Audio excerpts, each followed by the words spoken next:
محمد سيد الكونين والثقلين والفارقين من عرب ومن عجم. میں تمہیں بتاتا ہوں ہماری محبت میرے آقا سے کیوں اتنی زیادہ ہے، کیوں اتنی زیادہ ہے کہ ایک وجہ بتاتا ہوں. مکہ مکرمہ میں ایک صحابی تھے حضرت صہیب. حضرت صہیب یہ جوان تھے، ان کی عمر 25 سے 27 سال کی، اور ان کی جوانی کا حال یہ تھا کہ نہایت ہی عمدہ اور مہنگی خوشبو استعمال کرتے. مکہ کی گلیوں سے گزرتے تو ان کی خوشبو آتی تھی. بڑے رئیس خاندان سے تھے، لیکن میرے آقا کے دامن میں جب آئے، باپ کٹر دشمن تھا، ماں بھی کٹر دشمن تھی میرے آقا کی. وہ نہیں چاہتے تھے کہ صہیب ہمارا محمد صلی اللہ علیہ وسلم کے ساتھ جائے، اس لیے کہ رسول پاک کے صحابہ میں اکثر غریب تھے. ایک امیر کا بیٹا کیسے آ جائے گا؟ ماں باپ روکتے رہے، لیکن یہ محبت بڑھتی ہی رہی. ایک بات یاد رکھیں، دیوانوں کا حال ہی یہ ہوتا ہے، جب جب انہیں حضور سے روکا جاتا ہے محبت میں اضافہ ہی ہوتا جاتا ہے. سبحان اللہ. ہم نے دیکھا ہے محبت میں اضافہ ہی ہوتا جاتا ہے. اس صہیب کو ماں بھی روکتی رہی، باپ بھی روکتے رہے. وقت ایسا آیا کہ باپ نے دھمکی دی کہ اگر تو وہاں جانا نہ چھوڑے گا تو تیرے ساتھ میں بہت برا سلوک کروں گا. جب یہ ظلم سہتے سہتے صہیب نے دیکھا کہ میرے آقا ہجرت کر کے مدینے چلے گئے، مکہ میں نہیں تھے، تو حضرت صہیب نے کہا میں بھی اب مکہ چھوڑ کر کے ہجرت کر کے چلا جاؤں گا. باپ نے کہا اگر تو نے ایسی حرکت کی تو ساری جائیداد تیرے سے میں آگ کر دوں گا، تجھے ایک پوٹی کوڑی بھی نہیں دی جائے گی. حضرت صہیب نے کہا جو لکھوانا ہے مجھ سے لکھوا لو، جائیداد تمہیں مبارک، مال و دولت تمہیں مبارک، میں مدینے کا مسافر مدینے چل کے رہوں گا. باپ نے کہا ساری چیزیں قرض کر لی گئی، جائیداد ختم، کچھ دینے کو تیار نہیں. صہیب تنہا صرف بدن پر جو کپڑے پہنے تھے نکل پڑے مدینے کے راستے پر. ابھی تھوڑی ہی دور گئے تھے، پیچھے سے ماں پکارتی ہے، کہتی ہے صہیب تجھے پتا ہے تیرے جسم پر جو کپڑے ہیں وہ ہماری کمائی کے ہیں، ہمارے پیسوں کے ہیں، ہمارے پیسوں کے کپڑے پہن کر کے تو محمد کے پاس جائے گا. حضرت صہیب واپس گھر آئے، ان کپڑوں کو بھی اتار دیا اور ٹاٹ کے کپڑے، گونی کا لباس اپنے جسم پر ڈال دیا اور کانٹوں سے بٹن بنا کر کے انہی ٹاٹ کے کپڑوں میں وہ مکہ سے ہجرت کر کے نکل پڑے. انہیں کوئی چیز روکنے والی نہیں تھی. صہیب جب اپنے گھر سے ہجرت کر کے نکلے، اتنے پر بھی بس نہیں ہوا، ان کے ظالم باپ نے پیسے دے کر کے مکہ کے بڑے بڑے گنڈوں کو بلایا اور کہا کہ میرا بیٹا مدینے کے راستے پر ہے، جہاں ملے گا خوب مارو، اتنا مارو کہ زخمی ہو کر واپس وہ ہمارے گھر آ جائے. پیسہ لے کر کے گنڈے آئے، بیچ راستے میں صہیب تنہا تھے، تنہا اس عاشق رسول کو گنڈوں نے گھیر لیا. کبھی کوئی ادھر سے نوچتا ہے، کبھی ادھر سے نوچتا ہے، مکے مارے جا رہے ہیں. وہ تنہا میرے آقا کا غلام مقابلہ تو کرتا رہا، لیکن اتنے مار کھایا کہ ناک پوری پھٹ گئی اور خون جاری ہوا، زخموں سے پورا چہرہ سوج گیا، گھٹنے پوٹ گئے، جگہ جگہ زخم ہوئے، تھک ہار کر کے زمین پر لیٹ گئے. ان گنڈوں نے کہا چل واپس مکہ چلے جا، اسی میں تیری عافیت ہے. صہیب نے کہا اب تو ایک بار میں چھوڑ چکا، موت آئے گی تو میرے مصطفیٰ کی تلاش میں آئے گی، اس راستے میں ہی آنی ہے تو آ جائے. وہ بھی تھک ہار کر کے چلے گئے. اے میرے عزیزوں، اے دیوانگان عشق محمد، دنیا آج بھی تمہارے ساتھ یہ حشر کرنے کو تیار ہے. ان ظالموں کو بتا دینا موب لنچنگ تم کر کے کسی عاشق کے عشق کو کبھی نہیں چھین سکو گے. جتنے تم مارو گے انشاءاللہ اتنی ہی ہمارے عشق رسول میں اضافہ ہوگا. صہیب کو مار کر کے توڑ کر کے زخمی کر کے دیکھ لیا، واپس وہ مایوس ہو کر چلے آئے. جانتے ہو پورا دن زخموں کی حالت میں چور چور وہ وہیں پڑے رہے. دوسرے دن کچھ ہوش آیا تو پیدل سفر کر کے مدینے آ رہے. 9 دن کا سفر 425 کلومیٹر کا سفر ہے مکہ سے مدینہ. یہ پیدل چلے آ رہے تھے میرے آقا کے اشتیاق میں، میرے آقا کی محبت میں. ادھر مدینہ طیبہ میں صحابہ کہتے مغرب کی اذان کا وقت تھا. میرے آقا صلی اللہ تعالی علیہ وسلم مسجد سے باہر آئے اور قریب اپنی گردن اونچی کر کر کے بار بار اس طرف دیکھ رہے ہیں جو سفر کا راستہ تھا. صحابہ پوچھتے ہیں آقا کوئی قبیلہ آنے والا ہے، کوئی وفد آ رہا ہے؟ آپ سے ملاقات کے لیے کوئی قبیلہ آنے والا ہے؟ میرے آقا نے فرمایا نہیں، میرا ایک دیوانہ، میرا ایک عاشق آنے والا ہے جو زخموں سے چور ہے۔ لوگوں نے اس کا راستہ روکا مگر اسے کوئی نہ روک سکا۔ صحابہ کہتے کون ہے جس کا انتظار مصطفیٰ کریم فرما رہے ہیں؟ تھوڑی دیر کے بعد صحابہ کہتے ہیں زخموں سے چور، خون میں لت پت، ٹاٹ کے کپڑے جگہ جگہ سے پھٹے ہوئے، ہم نے دیکھا تو یہ تو صہیب ہے جو مکہ کے مالدار کا بیٹا، جس کی خوشبو اتنی مہنگی تھی کہ لوگ سونگھنے کے لیے آیا کرتے، آج وہ زخموں سے چور مدینے میں آ رہا ہے۔ میرے آقا بڑھ کر کے آگے چلتے ہیں، جیسے ہی صہیب قریب آئے آقا نے سینے سے سینہ لگا لیا، معانقہ کیا اور اپنے بدن پر جو چادر تھی وہ نکال کر کے صہیب رومی کو پہنایا اور کہا اللہ تیرا بھلا کرے۔ حضرت صہیب کے جملے سنو، اے میرے عزیزوں، یہی میرے بیان کرنے کا مقصد ہے۔ جس کو لوگوں نے توڑا، ماں نے مارا ہوگا، باپ نے مارا ہوگا، گنڈوں نے پیٹا ہوگا، مال چھین لیا ہوگا، لیکن جب وہ تھکا ہارا غلام مدینے پہنچتا ہے، میرے آقا کے سینے سے سینہ لگتا ہے، رسول پاک چادر پہناتے ہیں، تو دیکھو صحابہ کہتے ہیں صہیب کے چہرے پر ہم نے خوشیوں کے آثار دیکھے، ایسا لگتا تھا کوئی زخم بھی نہیں، کوئی درد بھی نہیں۔ اس کے بعد اپنے دونوں ہاتھ پھیلا کر کہتا ہے، صہیب کہتا ہے اے میرے دوستو، اب تو مجھے کسی غم کا احساس بھی نہیں، دنیا چھوٹتی ہے چھوٹے، مصطفیٰ کی چادر میرے پاس ہے۔ نعرہ تکبیر، نعرہ رسالت، سبحان اللہ سبحان وہ صہیب ہے، جانتے ہو زندگی بھر مدینہ طیبہ میں اسی چادر پر بسر کرتے رہے، اور جب موت کا وقت قریب آیا وصیت کر کے جاتے ہیں لوگوں میری یہ چادر مجھ سے جدا نہ کرنا، جب مجھے کفن دینا تو اسی چادر میں کفن دینا، اس لیے کہ دنیا میں اگر سب سے زیادہ محبت کرنے والی کوئی ذات ہے تو وہ ماں ہوتی ہے، باپ ہوتا ہے، لیکن میرے ساتھ تو معاملہ یہ ہے مجھ سے محبت کرنے والی ماں نے بھی چھوڑ دیا، باپ نے بھی چھوڑ دیا، میری عزیز ماں نے میرے کپڑے اتروائے۔ کسی کی ماں چھوڑ دے، باپ چھوڑ دے، اس وقت مدینے کا آقا تنہا نہیں چھوڑتا۔ سبحان یہ ہے اللہ، ہماری محبت کی وجہ، یہ ہے ہماری محبت کی وجہ۔ عزیزان گرامی، میں دنیا کو یہ کہتا ہوں اگر ماں بھی ہماری چھوڑ دے، باپ بھی ہمارا چھوڑ دے، مگر گنبد خضرا کا مکھی ہمیں تنہا نہیں چھوڑتا، وہ تنہا کبھی نہیں ہونے دیتا۔ ایک روایت موجود ہے، تم سمجھتے کیا ہوئے نوجوانوں، ہو سکتا ہے آج تمہیں یہ گلیمر کی دنیا نے کا دیکھا ہو، تمہیں یہ بالی ووڈ اور ہالی ووڈ کی پھرکیوں نے اپنی طرف کھینچ لیا ہوگا۔ میں سمجھتا ہوں ہمارے بچے تھوڑی دیر کے لیے بھٹک گئے ہوں گے، لیکن صرف اخلاق میں، اعمال میں، لیکن آج بھی تمہارے سینے میں میرے آقا کا وہ چراغ جل رہا ہے۔ اگر حضور کی محبت کا چراغ نہ ہوتا تو اس مجمع میں آتے بھی نہیں، اور مجھے پتا ہے مجھے سننے والے ہوتے کون ہیں، ظاہر سی بات ہے۔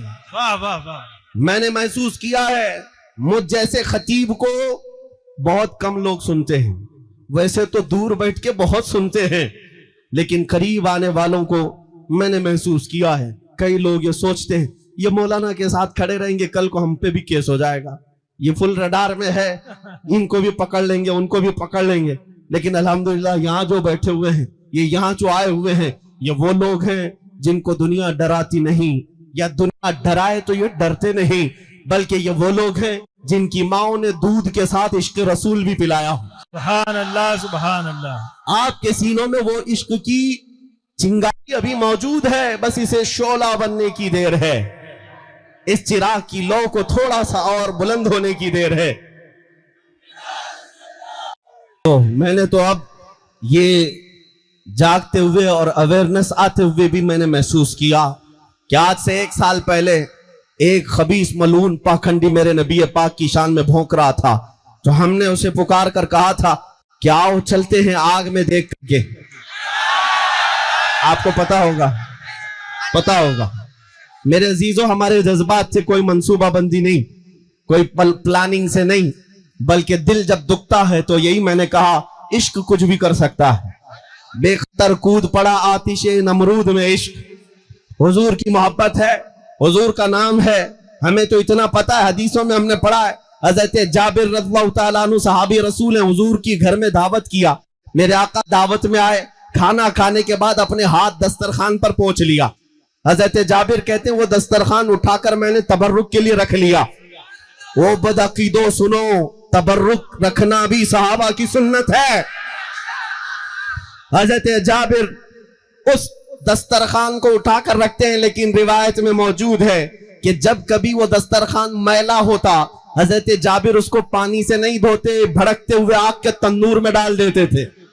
کپڑے کا دسترخوان آگ میں ڈالتے، تھوڑی دیر کے بعد اس کو آگ سے نکالتے، پورا میل نکل جاتا، ایک رواں بھی نہیں جلتا تھا.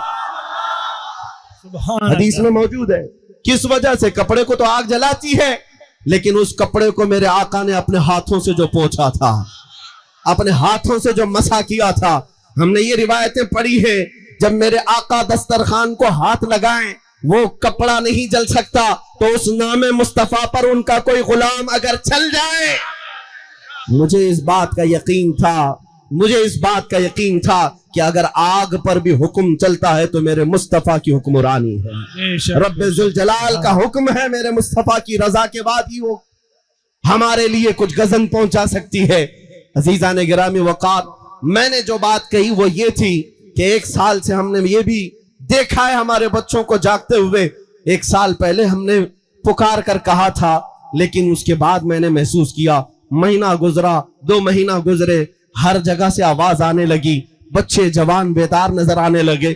ایک واقعہ میری آنکھیں بھگو دیتا ہے، میں آپ کے سامنے وہ تحدیث نعمت کے لیے عرض کرتا ہوں. ایک بار ایک نوجوان لڑکا ہمارے پاس آیا اور کہنے لگا کہ حضرت اس کا حلیہ دیکھ کر کے عجیب تھا. ممبئی کا رہنے والا، ہپی کٹ ہے، چھوٹی جینز پہنا ہوا ہے، ادھر بالیاں ہیں، کڑے بھی ہے، اور پوری داڑھی میں بھی ڈیزائن، ٹیٹو بھی لگے ہوئے ہیں، جو ایک عجیب سی کیفیت بنا کر کے وہ آیا ہمارے پاس. کہا نشہ بھی کرتا تھا، دن رات نشے میں رہنے والا، اور مجھ سے کہتا ہے مولانا میں تو مسجد میں کم آیا کرتا ہوں، مجھے پتا نہیں، لیکن میرے یہ حالات اپنی جگہ پر، نشہ بھی ہوتا ہے، میں توبہ کر لوں گا، لیکن مجھے ابھی میرے دوست نے آپ کی ایک ویڈیو بتائی جس میں آپ کسی ملعون کو، گستاخ رسول کو للکار کر کہہ رہے ہیں کہ آگ میں کودنے کا وقت آیا ہے. مجھے پتہ نہیں ہوتا کیا ہے، لیکن میرا دل بے قرار تھا، میں آپ سے ملنا چاہتا تھا، اور آپ سے مل کر صرف اتنا کہنا چاہتا ہوں، مولانا آپ نہیں جائیں گے، میں پہلے جاؤں گا، میں پہلے جاؤں گا. حلیہ دیکھو، کیفیت دیکھو، کس انداز میں رہتے ہو. میری آنکھیں بھیگ گئی. پھر میں نے بارگاہ مصطفیٰ میں دیکھ کر کے اللہ کے حبیب صلی اللہ علیہ وسلم کی بارگاہ میں ہاتھ جوڑ کر کے یہ عرض کیا تھا، آقا آپ کے یہ غلام گنہگار تو ہو گئے ہیں، غدار نہیں ہوئے. نعرہ تکبیر، نعرہ رسالت. سبحان اللہ، سبحان اللہ. حضور کے نام پر یہ نہیں کہ صرف نمازی آگے بڑھیں گے، صرف حج کرنے والے حاجی ہی آگے بڑھیں گے، یہ نہیں ہے کہ پرہیزگار ہی آئیں گے. میں نے اب محسوس کیا ہے ہماری قوم کے وہ بچے جو مسجد نہیں آئے یا پھر غلط راستے پر بھی تھے، لیکن جب ہمارے کرنٹ کے تار کو کسی نے چھیڑا ہے تو ان نوجوانوں میں بھی بے قراری دیکھنے کو ملی ہے، یہ بے چینی دیکھنے کو ملی ہے. کیوں؟ اس لیے کہ یہ ہمارا بچہ حالات سے اور نفس کی وجہ سے بہک تو گیا ہے، لیکن ابھی میرے آقا کے قدموں کو چھوڑا نہیں ہے. اس لیے دنیا والوں سنبھل جاؤ، یہ نبی پاک کے غلام ابھی بیدار بھی ہیں اور زندہ بھی ہیں. میں آپ کو یہ کہنا چاہتا ہوں، یہ جو بیداری ہے تمہاری، اس کو قائم رکھو. اور اس لیے بھی میں نے ابھی ایک واقعہ صحابی رسول حضرت صہیب کا بتایا. کیوں ہم اتنی محبت کرتے میرے آقا سے؟ اس لیے کہ پوری اس بھری کائنات میں ہم نکموں اور غریبوں کو کسی کا خیال ہے؟ ہمارا اگر کوئی خیال کرتا ہے تو کوئی یہ ذات نہیں، وہ مدینے کے تاجدار کی ذات ہے. تمہیں پتا ہے میرے آقا نے فرمایا کہ اگر ایک کانٹا بھی تمہارے پاؤں میں چبھتا ہے، امتیوں سنو، اے جوان بچوں سنو، میرے آقا فرماتے ہیں تمہارے پاؤں میں کانٹا بھی چبھتا ہے، حضور فرماتے ہیں اس کا درد مجھے بھی ہوتا ہے. کون ہے یہ درد کا احساس کرنے والا؟ ہمارے بچے بلک بلک کر کے مر گئے. کہاں ہے وہ سارے بڑے لیڈر؟ ہماری مائیں، ہماری بہنیں آج بے آبرو ہوتی چلی گئی. کہاں ہے ہمارے وہ لیڈر جو ہاتھ رکھنے کو بھی تیار نہیں؟ آج ہماری ان تمام ہمارے ان زخموں کو کوئی پوچھنے والا بھی نہیں. اس لیے اے نوجوانوں میں تم سے بار بار یہ کہتا ہوں, یہاں آسرا اور سہارا کوئی نہیں ہے. جس کو تم مسیحا سمجھتے ہو یہ وہی ظالم ہے جو شہد دکھائے اور زہر پلائے. شہد دکھائے اور زہر پلائے. حقیقت میں اگر تمہارا کوئی آسرا ہے, کوئی سہارا ہے, تو وہی ہے اپنا سب کچھ گنبد خضرا. کل بھی تھا اور آج بھی ہے. میرے نبی سے میرا رشتہ کل بھی تھا اور آج بھی ہے. اس رسول کی ذات یہ ہے کہ ایک ہرن اپنے بچوں سے دور ایک بدو کے جال میں پھنس گئی, اور اس اعرابی دیہاتی نے ہرن کو پھانس لیا تھا. میرے آقا کا گزر وہاں سے ہو رہا ہے. ہرن نے اپنی زبان میں میرے آقا سے فریاد کی کہ آقا اس سے مجھے چھٹکارا دلا دے, میں اپنے بچوں کو دودھ پلا کر واپس آ جاؤں گی. میرے آقا نے اس دیہاتی سے کہا یہ ہرن رو رہی ہے, اس کے 2 چھوٹے بچے, چھوڑ دے اسے, واپس آ جائے گی. اس نے کہا کیا پھنسا ہوا شکار واپس آ سکتا ہے چھوڑنے کے بعد؟ میرے آقا نے فرمایا دنیا دھوکہ تو دے سکتی ہے مگر یہ جانور اللہ کے نبی کو دھوکہ نہیں دیتے, وعدہ خلافی نہیں کرتے. اگر یہ نہ آئے تو میں ضمانت دیتا ہوں اپنی ذات کی, تو مجھے لے لے. اس دیہاتی نے چھوڑ دیا اور وہ ہرن اپنے بچوں کو دودھ بھی پلائی اور بچوں سمیت واپس آئی اور کہا مجھے اس دیہاتی کے حوالے کر دیں, گرفتار کر لے ابھی. لیکن اس دیہاتی نے دیکھا اس فرمان برداری کو اور کہا اے محمد صلی اللہ علیہ وسلم, جانور جب آپ کی اتنی وفاداری کرتے ہیں تو میں انسان ہوں, میرے اوپر زیادہ حق ہے کہ آپ کی وفاداری کروں, سبحان اللہ, آپ کی پیروی کروں, آپ کی فرمانبرداری کروں. یہ میں نے اسی لیے تمہارے سامنے ذکر کیا. اور ایک واقعہ میں عرض کرتا ہوں. حضور منبر پر کھڑے ہیں مسجد نبوی میں, صحابہ کہتے ہیں اچانک بچے کے رونے کی جیسی آواز آنے لگی, جیسے شہد کی مکھی بھن بھناتی ہے ایسی آوازیں آنے لگی.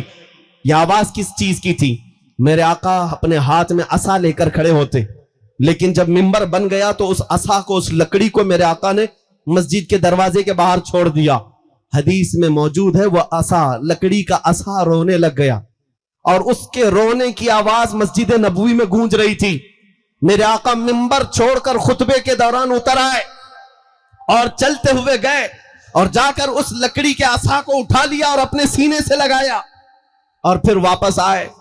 صحابہ نے پوچھا یا رسول اللہ یہ کیا تھا؟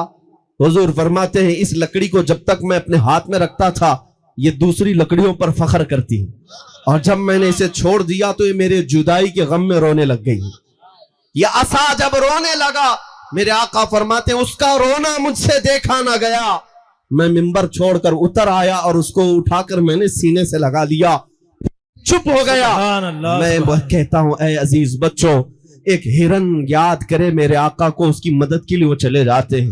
ایک لکڑی بے قابو ہو کر رونے لگ جائے, میرے آقا منبر چھوڑ کر اتر آتے ہیں.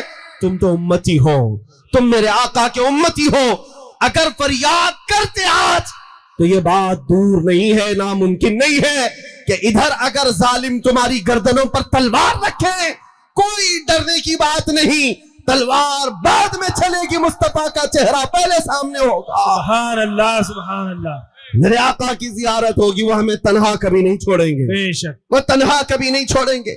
یہی وہ محبت ہو, یہی وہ آسرا ہے جسے یہ فقیر لے کر پورے ہندوستان میں گھوم بھی رہا ہے. میں تنہا چلتا ہوں.